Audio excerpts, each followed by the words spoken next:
Hello everyone, आज हम बात करने वाले हैं एक्यूट ट्यूबुलर नेक्रोसिस की। ठीक है, तो ये एक्यूट, देखिए एक्यूट होगा और ट्यूबुलर से यानी ये जो किडनी का ट्यूब्यूल्स है ये ट्यूब्यूल्स डैमेज होंगे। ठीक है, ये ट्यूब्यूल्स डैमेज हुए और डैमेज क्या होंगे कि इनकी नेक्रोसिस हो जाएगी। तो ये जो ट्यूब्यूल्स है इनमें नेक्रोसिस हो जाएगी और ये एक्यूट होता है, इसी वजह से इसको ऐसा नाम दिया गया एक्यूट ट्यूबुलर नेक्रोसिस। तो नाम से ये क्लियर हो गया।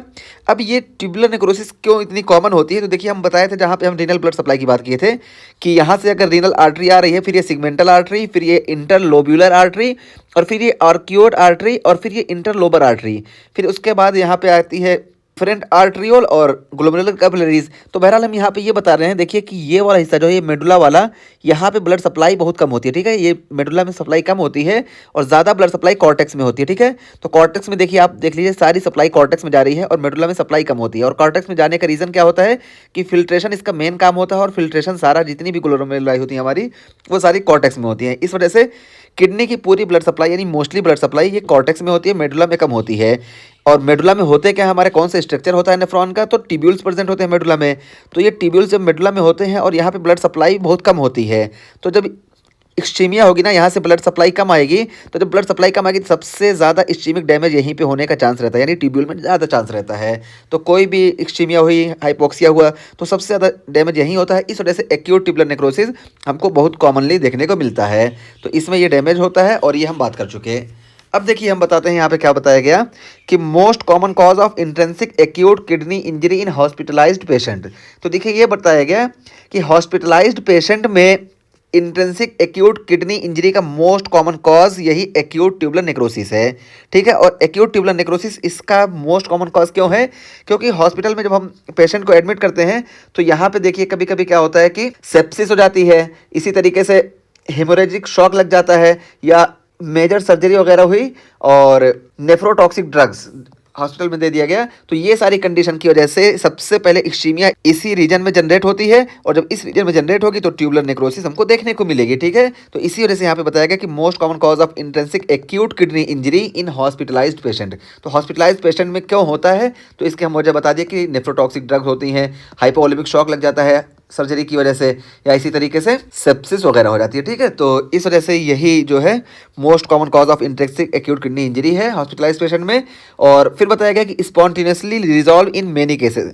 तो मेनी केसेस में ये अपने आप रिजॉल्व हो जाता है और कैन बी फीटल, हाँ ये फीटल भी हो सकता है। ठीक है, खुद से तो रिजॉल्व हो जाता है लेकिन कुछ कंडीशन में फीटल होता है, स्पेशली ड्यूरिंग इनिशियल ओलिगोयूरिक फेज। ठीक है, तो इनिशियल ओलिगोयूरिक फेज जो होती है, मतलब यहाँ पे देखिए 3 फेज होती है। तो ये इंसाइटिंग इवेंट के बाद जब ओलिगोयूरिया शुरू होती है ना, जब किडनी से प्रॉपर फिल्ट्रेशन नहीं हो पाता है, फिल्ट्रेशन यहाँ पे इंपेयर नहीं होता है, यहाँ पे ट्यूबुलर रीअब्जॉर्प्शन वगैरह इंपेयर हो जाता है। इस वजह से समझो यहाँ पे ये समझो एक नाली की तरह समझो ये जाम हो जाती है। तो जब जाम हो जाएगी तो प्रॉपर यूरिन का फॉर्मेशन नहीं हो पाएगा, इसी वजह से ओलिगोयूरिया होता है। ठीक है, तो जब ये ओलिगोयूरिया होगा तो इनिशियल फेज जो होगा ये फैटल होता है। ठीक है, यही यहाँ पे बताया गया।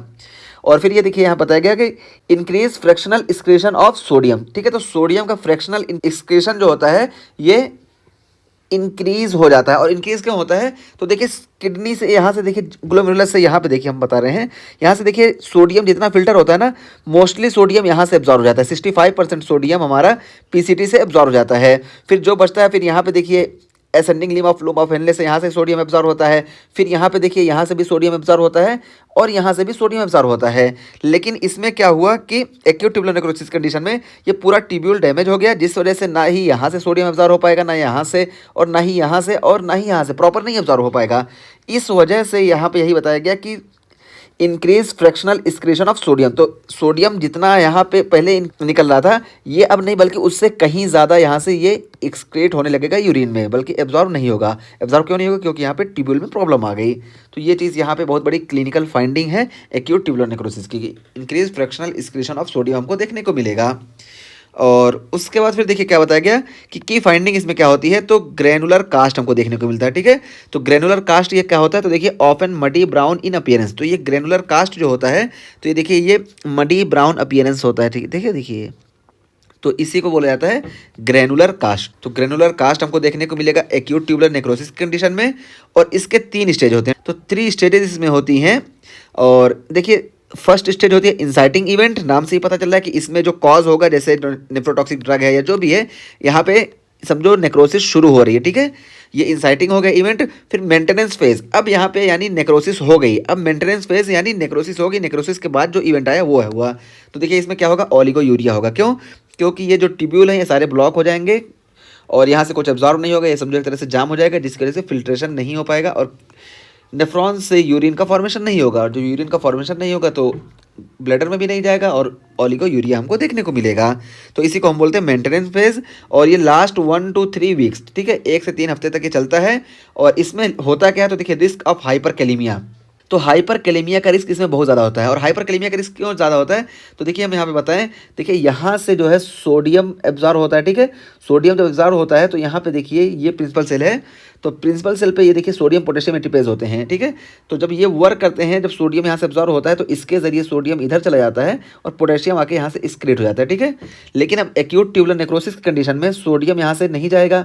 तो जब सोडियम यहाँ से अंदर नहीं जाएगा तो देखिए सोडियम यहाँ से ये सोडियम पोटेशियम एटीपेज भी काम नहीं करेगा। और जब सोडियम पोटेशियम एटीपेज नहीं काम करेगा तो पोटेशियम यहाँ इधर नहीं आएगा। जब पोटेशियम इधर नहीं आएगा तो यहाँ से एक्सक्रीट भी नहीं होगा। नॉर्मल कंडीशन में क्या होता है कि सोडियम जब यहाँ से इधर जाता है तो यहाँ से ये सोडियम पोटेशियम एटीपेज की मदद से ये इधर चला जाता है। और जब सोडियम पोटेशियम एटीपेज की मदद से सोडियम इधर जाता है तो पोटेशियम इधर आता है यहाँ आके, फिर इसके जरिए पोटेशियम यहाँ लीक कर जाता है, ठीक है। और ये यूरिन में प्रेजेंट होता है।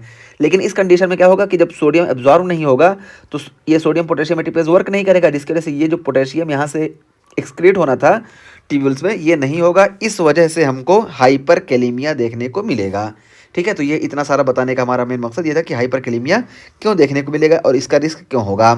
और जब हाइपरकैलेमिया होगा तो उसकी वजह से हमको मेटाबॉलिक एसिडोसिस तो देखने को मिलेगी ही। तो ये हो गया मेटाबॉलिक एसिडोसिस। और यूरेमिया भी हमको देखने को मिलेगा, क्योंकि जब ट्यूब्यूल काम नहीं करेगा तो यूरिया जो है, यूरिया साइकिल ये भी प्रॉपर नहीं चलेगी और यूरिया यहाँ से एक्सक्रीट नहीं होगा। इस वजह से हमको यूरेमिया देखने को मिलेगा, ब्लड में यूरिया की कंसनट्रेशन हाई हो जाएगी, ठीक है। तो ये हम 2 फेज़ की बात की। इंसाइटिंग इवेंट, इसमें मतलब ये होता है कि शुरू होता है, और मेंटेनेंस फेज़ इसमें पूरे पीक पे रहता है और ओलिगोयूरिया देखने को मिलता है और 1 से 3 हफ्ते तक रहता है।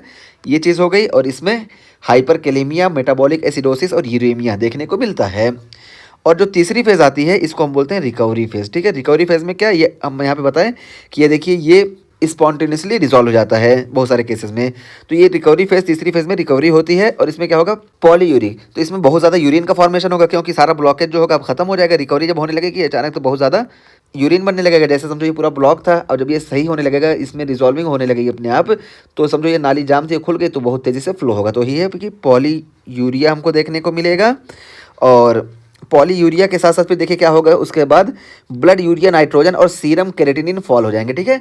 इस कंडीशन में सीरम केरेटिनिन भी इंक्रीज हो जाता है। और सीरम केरेटिनाइन क्यों इंक्रीज होता है, तो इसका मेन रीज़न ये है कि यहाँ पे देखिए सीरम केरेटिनाइन इंक्रीज होने का कोई असल वजह तो होना नहीं चाहिए, क्योंकि केरेटिनिन यहाँ से फिल्टर होता है और यहाँ से बहुत थोड़ा सा एब्जॉर्ब होता है, ठीक है। ग्लोमेरुलाई से फिल्टर होता है और इससे बहुत थोड़ा सा एब्जॉर्ब होता है। तो ये जब डैमेज हुआ तो सीरम केरेटिनाइन क्यों इंक्रीज हुआ, तो इसलिए इंक्रीज होता है कि ये सब पूरा ब्लॉक हो जाएगा। जब ये पूरा ब्लॉक हो गया तो यहाँ से पहली बात तो प्रॉपर फिल्टर नहीं हो पाएगा, और जो कुछ फिल्टर भी हुआ वो यहाँ से एब्जॉर्ब हो जाएगा। तो केरेटिनाइन यहाँ से कम फिल्टर होगा और यहाँ से ज़्यादा एब्जॉर्ब होगा। इस वजह से इस कंडीशन में सीरम केरेटिनाइन इंक्रीज हो जाता है, ठीक है। और जब रिकवरी फेज आती है तो इसमें सीरम केरेटिनाइन और ब्लड यूरिया नाइट्रोजन, हमको ये यूरीमिया देखने को मिला था, ये यूरीमिया अब धीरे धीरे कम होगा। इस वजह से blood urea nitrogen and serum creatinine fall हमको देखने को मिलेगा रिकवरी फेज में। और risk of hypokalemia and renal wasting of other electrolyte and minerals. तो देखिए अब इसमें रिकवरी फेज में क्या देखने को मिलता है, रिस्क ऑफ हाइपोकैलेमिया।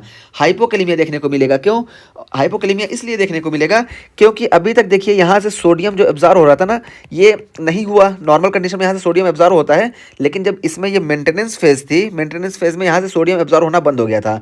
जब यहाँ से सोडियम एब्जॉर्ब होना बंद हो गया था तो सीरम में सोडियम की कंसनट्रेशन कम हो गई, और जब सीरम की कंसनट्रेशन कम हो गई उसके बाद जैसे ही रिकवरी फेज आई ना, तो रिकवरी फेज के बाद ये पूरा प्रॉपर काम करने लगा। और जब प्रॉपर काम करने लगेगा तो इस वाले सेल से देखिए प्रिंसिपल सेल से बहुत ज़्यादा सोडियम एब्जॉर्ब होने लगेगा। और जब बहुत ज़्यादा सोडियम एब्जॉर्ब होगा ना, तो जब ज़्यादा सोडियम एब्जॉर्ब होगा तो देखिए ज़्यादा पोटेशियम यहाँ से लॉस होगा। तो जब ज़्यादा पोटेशियम लॉस होगा तो इसी वजह से इसमें रिस्क ऑफ हाइपोकैलेमिया हमको देखने को मिलेगा। And renal wasting of other electrolyte and mineral, और अदर इलेक्ट्रोलाइट एंड मिनरल का जो है ये भी हमको देखने को मिलेगा लॉस। क्यों, क्योंकि यहाँ पे देखिए ascending limb of loop of Henle में यहाँ पे देखिए सोडियम जब एब्जॉर्ब होता है तो मैग्नीशियम और कैल्शियम का भी रोल होता है, और इसी तरीके से यहाँ पे भी एंटी ट्रांसपोर्ट होते हैं, ठीक है। इस वजह से ये सोडियम कई जगह पे ये सोडियम जो है हमारा एंटी ट्रांसपोर्ट का काम करता है, जैसे पीसीटी में भी काम करता है और इसी तरीके से यहाँ पे काम करता है। यहाँ पे हम दिखाएं, देखिए ये प्रिंसिपल सेल पे, ये देखिए यहाँ पे, ठीक है। तो इसी वजह से रिस्क ऑफ हाइपोकैलेमिया के साथ साथ renal wasting of other electrolyte and minerals ये देखने को मिलता है। और ये सब में मेन मैकेनिज्म क्या होता है कि सोडियम यहाँ पहले कम हो जाता है, अचानक जब ये सही होता है तो सोडियम एब्जॉर्ब होने लगता है। फिर जहाँ पे भी सोडियम के एंटी ट्रांसपोर्टर होते हैं तो सोडियम जब एब्जॉर्ब होगा तो एंटी ट्रांसपोर्टर के जरिए ये लीक हो जाएगा, ठीक है, दूसरा मिनरल्स। तो इसी वजह से हमको risk of hypokalemia and renal wasting of other electrolyte and mineral recovery phase में देखने को मिलता है। अब हम बात करते हैं कॉज की, ठीक है, कॉजेज की। तो देखिए कैन बी कॉज बाय इक्सीमिया और नेफ्रोटॉक्सिक इंजरी, ठीक है। तो ये होता क्या हो, तो इक्सीमिया की वजह से हम बताएं कि इक्सीमिया की वजह से यहाँ पे होगा या नेफ्रोटॉक्सिक इंजरी की वजह से। तो देखिए इक्सीमिया में क्या बताया गया कि इक्सीमिया देखिए क्या है कि secondary to decrease renal blood flow. तो जब रीनल ब्लड फ्लो यहाँ पे डिक्रीज हो जाएगा, इस वजह से यहाँ पे इक्सीमिया हो जाएगी। हम बात ही कर चुके शुरू में ही कि यहाँ पे ट्यूब्यूल्स में नेक्रोसिस देखने को मिलेगी। तो ये हो गया, और इसी को हम बोलते हैं प्री रीनल एजोटीमिया, ठीक है। तो प्री रीनल एजोटीमिया मतलब कि एजोटीमिया यानी ब्लड केमिस्ट्री डिस्टर्ब हो जाती है, ब्लड में यूरिया और क्रेटिनिन का लेवल बढ़ जाए, लेकिन उसका सिम्टम जब तक जाहिर नहीं होता है तब तक हम उसको एजोटीमिया बोलते हैं, ठीक है। तो एजोटीमिया होगा प्री रीनल। तो इस कंडीशन में, प्री रीनल एजोटीमिया की कंडीशन में यहाँ पे ब्लड फ्लो कम हो जाता है, और जब ब्लड फ्लो कम होगा तो सबसे पहले यही एरिया डैमेज हो जाएगा, इस वजह से ट्यूब्यूल्स में हमको नेक्रोसिस देखने को मिलेगी। देखिए यहाँ पे वही बताया गया कि secondary to decrease renal blood flow, यानी ब्लड फ्लो जब डिक्रीज होगा तभी हमको यहाँ पे नेक्रोसिस देखने को मिलेगी। इसी को हम बोलते हैं प्री रीनल एजोटीमिया। और results in death of tubular cells, तो इस वजह से जो ये ट्यूबुलर सेल्स है ना, ये ट्यूबुलर सेल्स इनकी डेथ हो जाएगी। जब नेक्रोसिस होगी तो मतलब जब इस्कीमिया होगी तो इरिवर्सिबल डैमेज हो जाएंगे, यानी डेथ हो जाएगा। और दैट में स्लग इनटू ट्यूबुलर ल्यूमेन, फिर ये ट्यूबुलर ल्यूमेन में ये स्लग कर जाएंगे, ठीक है, यहाँ पे चले जाएंगे ट्यूब्यूल्स में। ये देखिए जब यहाँ के सेल जो है ट्यूबुलर्स, ये सेल जब ये डैमेज हो जाएंगे तो ये अपने आप यहाँ पे स्लग कर जाएंगे, यहाँ पे गिर जाएंगे, ठीक है। तो यही यहाँ पे बताया गया है कि result in death of tubular cells that में स्लग इनटू ट्यूबुलर ल्यूमेन। तो ये देखिए यहाँ पे भी दिखाया गया, ट्यूबुलर ल्यूमेन में ये चले जाएंगे, देखिए ये ट्यूबुलर ल्यूमेन में, ठीक है, ये ट्यूब्यूल्स है और ये देखिए ये चले गए ट्यूबुलर ल्यूमेन में और जाके यहाँ पे ब्लॉक कर देंगे।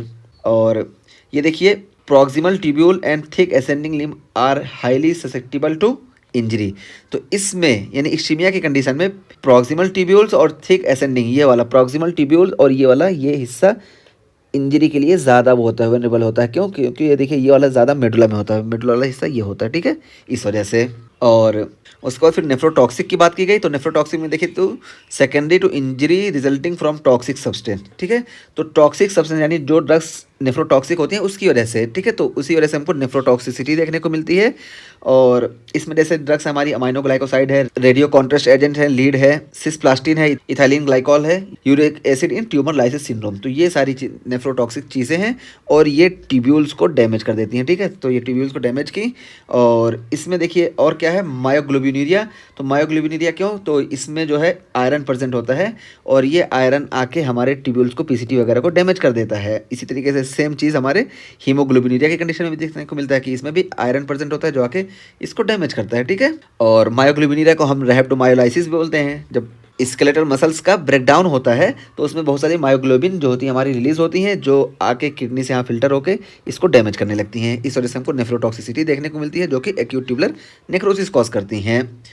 और उसके बाद फिर यहाँ पे बताया गया कि proximal tubules are particularly susceptible to injury. इसमें प्रॉक्सिमल ट्यूब्यूल्स ही ज़्यादा ससेप्टिबल होते हैं इंजरी के। क्यों? क्योंकि समझिए कि ये जहर है, ठीक है, यहाँ से एक जहर आ रहा है और जहर यहाँ से फिल्टर हो रहा है, ठीक है। यहाँ तक ये जहर का कोई रोल नहीं था क्योंकि यहाँ पे जहर के लिए कोई रिसेप्टर नहीं थे, और ये पूरा जहर के लिए समझो रिसेप्टर है, समझो पूरा रिसेप्टर है, ठीक है, यहाँ से यहाँ तक। तो जहर जैसे ही यहाँ से फिल्टर होकर यहाँ आया और जब यहाँ पे ये आएगा तो सबसे ज़्यादा जहर तो इसी एरिया में आएगा ना, तो इस एरिया में आएगा और इस एरिया को ही सबसे ज़्यादा ये डैमेज करेगा, ठीक है, पूरा ये प्रॉक्सिमल ट्यूब्यूल्स यही ससेप्टिबल होते हैं सबसे ज़्यादा, क्योंकि जितना जहर आएगा सब अपना असर यहीं पे दिखाएगा। इस वजह से ये वाला हिस्सा उतना ज़्यादा डैमेज नहीं होता है, ये वाला हिस्सा प्रॉक्सिमल हिस्सा ज़्यादा डैमेज होता है। तो यहाँ पे यही बताया गया, ठीक है। तो ये हमने आज बात की एक्यूट ट्यूबुलर नेक्रोसिस की।